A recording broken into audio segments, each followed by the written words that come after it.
আজি আমাৰ প্ৰথমটো প্ৰশ্ন হৈছে ভাৰতৰ আটাইতকৈ ডাঙৰ লৱণযুক্ত পানীৰ হ্ৰদ কোনটো? শুদ্ধটো হৈছে চিল্কা লেক। ডেকান মালভূমি মূলতঃ কোনবিধ শিলৰ দ্বাৰা গঠিত?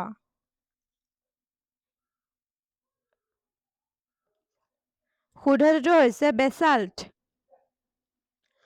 ব্ৰহ্মপুত্ৰৰ লগতে কোনখন নদীয়ে বিশ্বৰ সৰ্ববৃহৎ বদ্বীপ গঠন কৰিছে? শুদ্ধটো হৈছে গংগা। ভাৰতৰ পেনিনচুলাৰ সৰ্বোচ্চ শৃংগ কোনটো? Right answer Anamudi. কোনটো মাটিৰ প্ৰকাৰক ৰেগুৰ বুলি কোৱা হয় আৰু ই কপাহ খেতিৰ বাবে উপযুক্ত? Right answer black soil. বিশ্বৰ সৰ্ববৃহৎ গৰম মৰুভূমি কোনখন?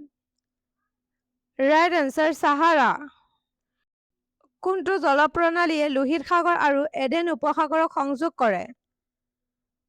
শুদ্ধটো হৈছে বাব এল মানদ্বীপ। কোনখন দেশৰ আটাইতকৈ দীঘল উপকূল ৰেখা আছে? Right answer Canada. ভাৰতৰ কোনটো পঞ্চবাৰ্ষিক পৰিকল্পনাই গৰীবী হ্ৰাসৰ ওপৰত গুৰুত্ব আৰোপ কৰিছিল? শুদ্ধটো হৈছে ফিফ্থ। কোনটো সংস্থাই ভাৰতত ইঞ্চুৰেঞ্চ নিয়ন্ত্ৰণ কৰে? Right answer IRDAI। কোনটো গেছ জৈৱ গেছৰ প্ৰধান উপাদান? শুদ্ধটো হৈছে মিথেন। পিছৰটো প্ৰশ্ন, কি ভিটামিনৰ অভাৱত ৰাতিৰ অন্ধতা হয়? শুদ্ধটো হৈছে ভিটামিন এ। বিদ্যুৎ প্ৰবাহৰ SI একক কি? শুদ্ধটো হৈছে এম্পায়াৰ। কোনটো হৰমনে ৰক্ত শৰ্কৰা মাত্ৰা নিয়ন্ত্ৰণ কৰে? ৰাইট এনচাৰটো হৈছে ইনচুলিন। নেক্সট কুৱেশ্যন, ভাৰতীয় সংবিধানৰ কোনটো অনুচ্ছেদত অস্পৃশ্যতা নিৰ্মূলৰ সৈতে সম্পৰ্কিত? শুদ্ধটো হৈছে আৰ্টিকল 17। 73তম সংবিধানৰ সংশোধনী কিহৰ সৈতে সম্পৰ্কিত? শুদ্ধটো হৈছে পঞ্চায়তী ৰাজ। ভাৰতৰ মুখ্য নিৰ্বাচন আয়ুক্তক কোনে নিযুক্তি দিয়ে? শুদ্ধটো হৈছে প্ৰেচিডেণ্ট। কোনটো সংশোধনীৰ দ্বাৰা মৌলিক কৰ্তব্য যোগ কৰা হৈছিল? Right answer 42 amendment. অসমত আহোম ৰাজ্য কোনে প্ৰতিষ্ঠা কৰিছিল? শুদ্ধটো হৈছে চুকাফা। আজি আমাৰ পিছৰটো প্ৰশ্ন হৈছে কোন বছৰত শৰাইঘাটৰ যুদ্ধ সংঘটিত হৈছিল? ৰাইট এনচাৰটো হৈছে 1671। শেষৰজন মোগল সম্ৰাট কোন আছিল? শুদ্ধটো হৈছে বাহাদুৰ শাহ 2। অসহযোগ আন্দোলনৰ আৰম্ভ কেতিয়া হৈছিল? শুদ্ধটো হৈছে 1920 চনত। অসমত 1857 চনৰ বিদ্ৰোহৰ নেতৃত্ব কোনে দিছিল? শুদ্ধটো হৈছে মণিৰাম দেৱান। আধুনিক অসমীয়া সাহিত্যৰ পিতৃ বুলি কাক কোৱা হয়? Right answer Lakshminath Bezbaroa. প্ৰথম অসমীয়া উপন্যাস কোনখন? শুদ্ধটো হৈছে ভানুমতী। অসমৰ পৰা প্ৰথম জ্ঞানপীঠ বঁটা কোনে লাভ কৰিছিল? শুদ্ধটো হৈছে বীৰেন্দ্ৰ কুমাৰ ভট্টাচাৰ্য।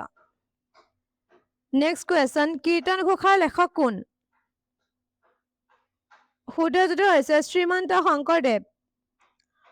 অসমীয়া ভাষাত সাহিত্য একাডেমী বঁটা 2024ত কোনে লাভ কৰিছিল? শুদ্ধটো হৈছে সমীৰ তাঁতী। দুৰ্গেশ্বৰ নন্দিনী ৰচনা কোনে কৰিছিল? শুদ্ধটো হৈছে বংকিম চন্দ্ৰ চেটাৰ্জী।